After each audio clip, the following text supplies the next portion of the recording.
Everyone, welcome in YouTube channel eminent institute of CD. तो आज से आपके बायोलॉजी के सेशंस स्टार्ट होंगे, जो कि मैं शिवांगी सिंह चौहान लूँगी आज से आपके बायोलॉजी के सेशंस। तो बायोलॉजी का सेशंस स्टार्ट करने से पहले हम ये समझेंगे बायोलॉजी है क्या, हम इसे क्यों पढ़ते हैं, हमें मतलब सब्जेक्ट्स में क्यों इंक्लूड की गई है बायोलॉजी और कैसे आई बायोलॉजी। तो बायोलॉजी आप देख रहे होंगे, बायोलॉजी में आपके दो वर्ड्स हैं। कौन कौन से वर्ड हैं, आप उसको ब्रेक करिए। बायो और लॉजी दो वर्ड निकलेंगे आपके। तो बायो का सिंपल सा मतलब होता है, क्या होता है, लिविंग, या जो चीज़ लाइव है, जिंदा है, जीवित है, उस चीज़ को हम बायो कह सकते हैं, टर्म कर देते हैं बायो, जो चीज़ लाइव है तो मतलब जीवित है। तो बायो का मतलब हो गया लिविंग। और आप लॉजी जो वर्ड है उसको क्या समझेंगे, टू स्टडी। तो इन दोनों को जब हम कंबाइन करें तो हमें क्या समझ में आएगा, स्टडी ऑफ लिविंग ऑर्गेनिजम्स या लिविंग थिंग्स। बायोलॉजी के अंदर हम क्या करते हैं, स्टडी ऑफ लिविंग ऑर्गेनिजम्स करते हैं। स्टडी करने का मतलब क्या है, मतलब लिविंग ऑर्गेनिजम्स, जो चीज़ जीवित है, उसकी स्टडी करने से आप क्या समझोगे। तो उसमें बहुत सारी ऐसी उसमें फिर ब्रांचेस बनी हुई हैं जो हम अंदर आगे आपको एक्सप्लेन करेंगे अच्छे से, उन्हीं को हमें पढ़ना ही है। बायोलॉजी के अंदर हम उन्हीं ब्रांचेस को पढ़ते हैं। तो लिविंग ऑर्गेनिजम्स का हम क्या क्या पढ़ते हैं उसी को हम ब्रांचेस कह देते हैं, कि हमें लिविंग ऑर्गेनिजम्स का क्या क्या पढ़ना होता है। उनकी मॉर्फोलॉजी पढ़ना होता है, एनाटॉमी पढ़ना होता है, फिजियोलॉजी पढ़ना होता है, जेनेटिक्स, इवोल्यूशन, टैक्सोनॉमी पढ़ना होता है। ये सारी फर्दर ब्रांचेस हो जाती हैं बायोलॉजी की, इन्हीं को हम आगे डिस्कस करेंगे। पर उससे पहले हम ये समझेंगे इसका मतलब आया कहाँ से है, मतलब इसका बेसिक समझेंगे पहले बायोलॉजी का। तो पहले हम समझेंगे बायोलॉजी का जनक कौन है। जनक का मतलब इंग्लिश में क्या कह देंगे, फादर कौन है, फादर ऑफ बायोलॉजी हम किसे कहते हैं। तो हम एरिस्टोटल को कहते हैं father of biology. Aristotle Hindi में हम क्या कह देंगे, जनक कौन है, अरस्तु। दोनों एक ही इंसान है, पर इनको हम इंग्लिश हिंदी में अलग अलग नाम से बोलते हैं। इंग्लिश में एरिस्टोटल, हिंदी में अरस्तु बोलते हैं। आप बिल्कुल कंफ्यूज मत होइएगा। तो बायोलॉजी को कौन एग्जिस्टेंस में लेके आया, बायोलॉजी पहले भी थी, ऐसा नहीं, मतलब बायोलॉजी के अंदर जो चीज़ें हम पढ़ते हैं वो सारी चीज़ें आपकी पहले भी थी, पर वो पहले कोई अलग सब्जेक्ट में नहीं थी। वो किस में इंक्लूड होती थी, आपकी नेचुरल साइंस, एक मतलब कॉमन साइंस, आपकी नेचुरल साइंस है जिसके अंदर सब डाला गया है, उसी में बायोलॉजी भी था। उसको कोई अलग आपको सब्जेक्ट बना के नहीं दिया गया था। तो फिर जब एरिस्टोटल आए, उन्होंने बोला नहीं, बायोलॉजी को हम एक अलग ब्रांच बनाएंगे। उन्होंने एक बात आप याद रखिएगा कि उन्होंने कभी बायोलॉजी टर्म नहीं दिया था कि हाँ जिसको हम ये अलग करें और इस सब्जेक्ट को हम बायोलॉजी नाम देंगे। उन्होंने अलग नहीं किया था, उन्होंने सिंपली कह दिया था कि ये चीज़ें जो लिविंग ऑर्गेनिजम्स के हम पढ़ते हैं, स्टडी करते हैं, उसको हम अलग ब्रांच में पढ़ेंगे। पर ये एरिस्टोटल हुए, तो मतलब इसी वजह से एरिस्टोटल ने बायोलॉजी को अलग किया, इस वजह से उनको हम क्या कहते हैं, फादर ऑफ बायोलॉजी कहते हैं। पर बायोलॉजी वर्ड दिया किसने है, बायोलॉजी वर्ड दिया है लेमार्क एंड ट्रिवरेंस ने दिया है। कौन दिया है, लेमार्क एंड ट्रिवरेंस। और कब दिया है, 1802 में दिया है। मतलब जो बायोलॉजी है उसका मतलब आया कब, बहुत पहले आया, एरिस्टोटल के टाइम पीरियड में आया। और उनका नामकरण, मतलब बायोलॉजी का नाम कब, उसको नाम कब पड़ा, लेमार्क ने दिया और ट्रिवरेंस ने दिया, वो भी 1802 में दिया। तो यहाँ पे हमने ये समझा बायोलॉजी का वर्ड मीनिंग क्या होता है, बायोलॉजी वर्ड का मीनिंग क्या हुआ आपका, स्टडी ऑफ लिविंग ऑर्गेनिजम्स। ये वर्ड दिया कौन से है, लेमार्क एंड ट्रिवरेंस ने दिया है, ठीक है। तो लेमार्क जो बायोलॉजिस्ट हैं, इनसे मतलब एक और चीज़ जुड़ी हुई है बायोलॉजी की। क्या जुड़ी हुई है, इवोल्यूशन, थ्योरी ऑफ इवोल्यूशन किसने दिया है, लेमार्क ने दिया है। और इन्होंने मतलब किसके ऊपर एक्सपेरिमेंट करके दिया और किस बेसिस में दिया, क्या बोला है, ये मैं आपको बताती हूँ। इन्होंने दिया है जिराफ की नेक के ऊपर। इन्होंने थ्योरी ऑफ इवोल्यूशन किस बेसिस पे किया था, जिराफ की नेक के ऊपर एग्जाम्पल दिया था और क्या बोला था, यूज एंड डिसयूज कॉन्सेप्ट उन्होंने यूज़ किया था कि जिस ऑर्गन का अपने बॉडी में, जिस ऑर्गन का ज़्यादा यूज़ करते हैं उसकी क्या होती है, ग्रोथ होती है। जिसकी हम कम करेंगे तो वो मतलब या तो धीरे धीरे गायब हो जाएगी या उसकी ग्रोथ नहीं होगी। ये चीज़ लेमार्क ने आपको समझाया था। उन्होंने एग्जाम्पल दिया था जिराफ की नेक का, जिराफ अपनी नेक की ज़्यादा यूज़ करता है तो उसकी नेक की ग्रोथ हुई, हम अपन नहीं करते हैं या करते हैं तो कम करते हैं तो उतनी नहीं हो पाई। तो यहाँ से हमने समझा लेमार्क अगर कभी भी कहीं भी ये शब्द आए लेमार्क बायोलॉजिस्ट, तो आपको दो चीज़ याद रखनी है, लेमार्क एंड ट्रिवरेंस ने बायोलॉजी वर्ड दिया है और दूसरा थ्योरी ऑफ इवोल्यूशन। हमें ऐसे ही पढ़ना है। अगर आप ये सोचें कि मैं सारे बायोलॉजिस्ट का आपको नाम बता के वो जो काम किए हैं वो बता दूँ, वो पॉसिबल नहीं है, क्योंकि यहाँ पे मतलब आपको बहुत से हंड्रेड्स के नंबर पे आपको बायोलॉजिस्ट के नेम्स मिल जाएंगे। तो हम कैसे समझेंगे, जैसे आपका टॉपिक आएगा, जैसे अभी लेमार्क आया तो मैंने आपको थ्योरी ऑफ इवोल्यूशन भी साथ साथ बता दिया है। तो ऐसे ही जो हम टॉपिक पढ़ेंगे उसके अंदर जो बायोलॉजिस्ट का नाम आएगा मैं आपको बताती जाऊंगी। तो यहाँ पे हमने ये ख़त्म किया कि ये वर्ड आया कहाँ से है। इसके बाद एरिस्टोटल ने जब बायोलॉजी का मतलब ब्रांच बनाया, नाम नहीं दिया था, जब उसको अलग किया सब्जेक्ट, तो उन्होंने क्या 2 कैटेगरी में उसको बांट दिया, किसमें, प्लांट और एनिमल में बांट दिया। तो मतलब एक कहा कि इनमें जो लिविंग ऑर्गेनिजम्स है वो प्लांट है और एनिमल है। तो अब हम यहाँ पे मतलब प्लांट और एनिमल के भी हमें अलग अलग फादर मिलेंगे, मतलब जनक मिलेंगे। जो प्लांट की स्टडी होती है, स्टडी ऑफ प्लांट्स को हम क्या कहते हैं, बॉटनी वर्ड टर्म देते हैं, बॉटनी। तो बायोलॉजी के अंदर भी फर्दर 2 ब्रांचेस हो गई, बॉटनी एंड जूलॉजी। जूलॉजी क्या होगा, स्टडी ऑफ एनिमल्स हो जाएगा, और बॉटनी क्या हो जाएगा, स्टडी ऑफ प्लांट्स हो जाएगा। ठीक है, तो यहाँ पे हम ये समझेंगे फादर कौन है। तो यहाँ पे फादर जो जूलॉजी के हैं वो एरिस्टोटल ही हैं। फादर ऑफ जूलॉजी कौन है, एरिस्टोटल।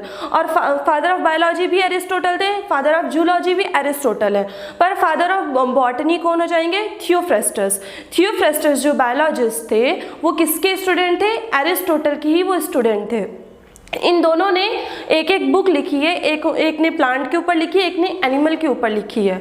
तो एरिस्टोटल जो थे, जो थ्योरी फादर ऑफ जूलॉजी हैं, उन्होंने एक बुक दिया हिस्टोरिया एनिमिलिया। और जो थियोफ्रेस्टस है, फादर ऑफ बॉटनी, उन्होंने बुक दिया वो हिस्टोरिया प्लांटरम बुक दिया।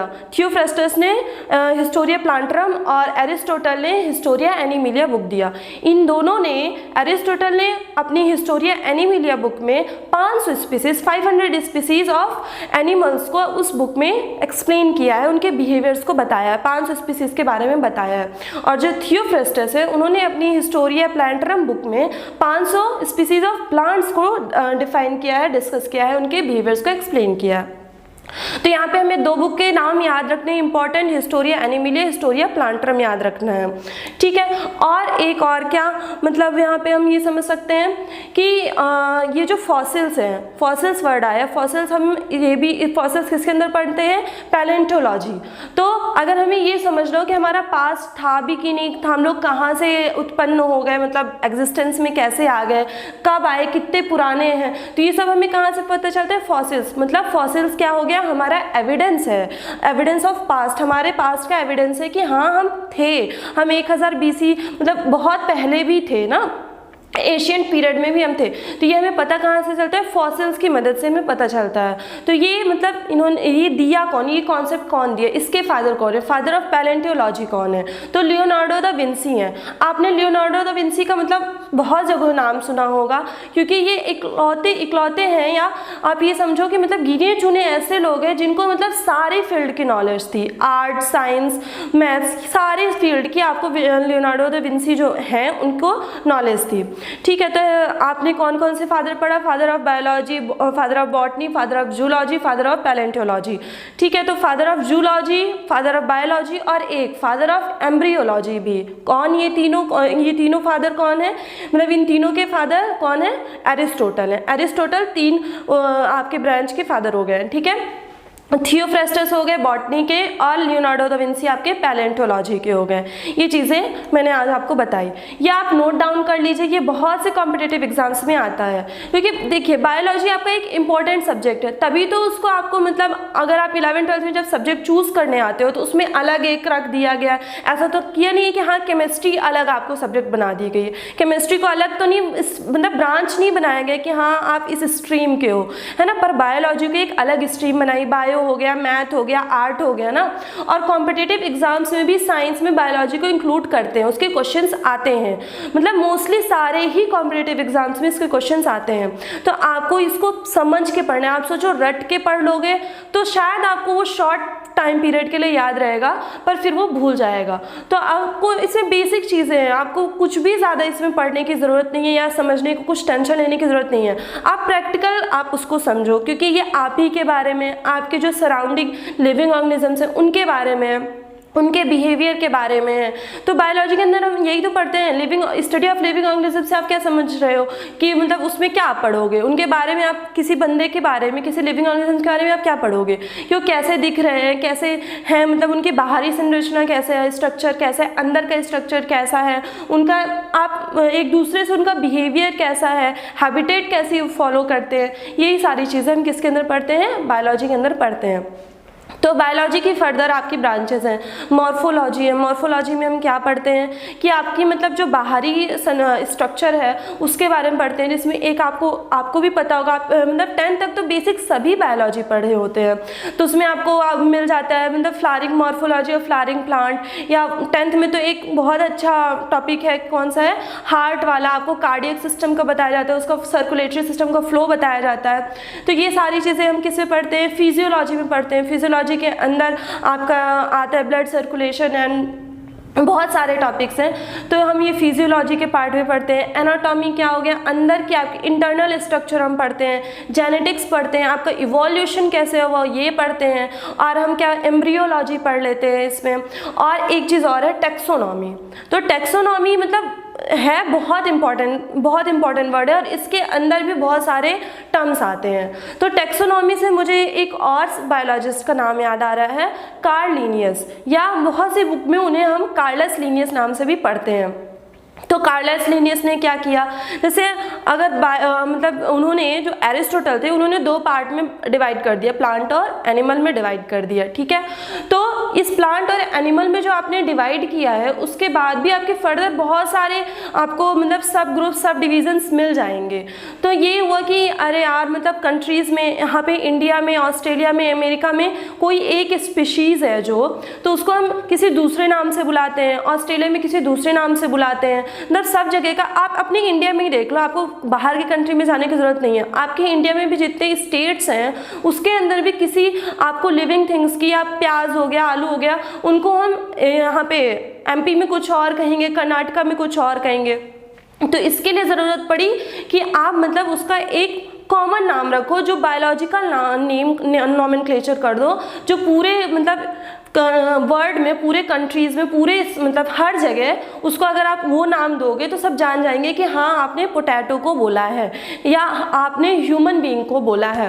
तो इसके लिए टैक्सोनॉमी के अंदर एक वर्ड आता है बायनॉमियल नॉमेनक्लेचर। ये भी किसने दिया है, आपके कार्लस लिनियस ने दिया है। तो कार्लस लिनियस को हम क्या कहते हैं, father of taxonomy, father of classification और फादर ऑफ बायनॉमियल नॉमेनक्लेचर। ये सारे टर्म हम किसके लिए यूज़ करते हैं, कार्लस लिनियस के लिए यूज़ करते हैं। तो आप जो ये मतलब क्लासिफिकेशन है, तो इन्होंने फादर ऑफ जो ये है, फादर ऑफ टैक्सोनॉमी है या फादर ऑफ क्लासिफिकेशन है, कार्लस लिनियस है। पर जो अभी हम पढ़ते हैं क्लासिफिकेशन ऑफ लिविंग ऑर्गेनिजम्स, ये इनके कॉन्सेप्ट के अकॉर्डिंग नहीं पढ़ते हैं। किसके, R.H. व्हिटेकर एक बायोलॉजिस्ट है, उनके कॉन्सेप्ट के अकॉर्डिंग पढ़ते हैं। पर सबसे पहले इन्होंने ही बोला कि हाँ हमें नाम रखने की ज़रूरत है, हमें क्लासीफाई करने की ज़रूरत है, कार्लस लिनियस ने बोला। इसलिए जो आपको पता है हम जनक किसको बोलते हैं, भले वो सही बताया या गलत बताया या मतलब पूरा चीज़ें सही नहीं बताया, पर उन्होंने पहले आपकी नींव तो रखी है ना, पहले उन्होंने स्टार्टिंग करी है, तो इसलिए हम कार्लस लिनियस को बोल देते हैं कि वो क्या है, father of taxonomy, father of classification है। ठीक है, तो इसके अंदर अब हम जो क्लासिफिकेशन करते हैं वो भी बहुत अलग अलग बेसिस में करते हैं कि सेल स्ट्रक्चर कैसा है, वो हैबिटेट कैसे फॉलो कर रही हैं, उनके बॉडी प्लान क्या है, ये सारी चीज़ें हम एक अलग हमारा टॉपिक होगा क्लासिफिकेशन ऑफ लिविंग ऑर्गेनिजम्स, उसके अंदर पढ़ेंगे। उसके अंदर भी हमारा 5 किंगडम क्लासिफिकेशन हमें मेन पढ़ना है, पर उससे पहले भी बहुत 3-4 साइंटिस्ट हैं जैसे अर्नस्ट हैकेल हैं, ये सब, इनके भी हम क्लासिफिकेशन पढ़ेंगे कि इनसे पहले कौन कौन से आए थे पर हमने उन्हें एक्सेप्ट नहीं किया है, उन्होंने जो क्लासिफिकेशन के मेथड दिया है हमने उसको एक्सेप्ट नहीं किया है। हमने किसका क्लासिफिकेशन एक्सेप्ट किया है मेथड, अभी जो हम पढ़ रहे हैं वो है R.H. व्हिटेकर का क्लासिफिकेशन मेथड हमने पढ़ा है, जिसके अंदर हमें 5 किंगडम बताए जाते हैं। तो ये 5 किंगडम के मैं आज आपको बस नाम बता दूंगी। प्रोटेस्ट आपका हो जाएगा Monera, Protista, fungi, Plantae and Animalia. ये आपके नाम हो गए, 5 किंगडम के नाम हो गए, जिसको हम अपने नेक्स्ट सेशन में मैं आपको इसको एक्सप्लेन करूंगी अच्छे से। तो अभी हम इतना ही समझते हैं कि आर.एच. विटेकर के क्लासिफिकेशन हम पढ़ते हैं अपने इसके किसके अंदर, क्लासिफिकेशन ऑफ लिविंग ऑर्गेनिजम्स के अंदर। तो आज के लिए फ्रेंड्स इतना ही है। आपको जो भी सजेशंस देना है कि मुझे क्या और इंक्लूड करना चाहिए तो आप दे सकते हैं कमेंट बॉक्स में, और जितना हो सके लाइक करिए, शेयर करिए, सब्सक्राइब करिए। Thank you.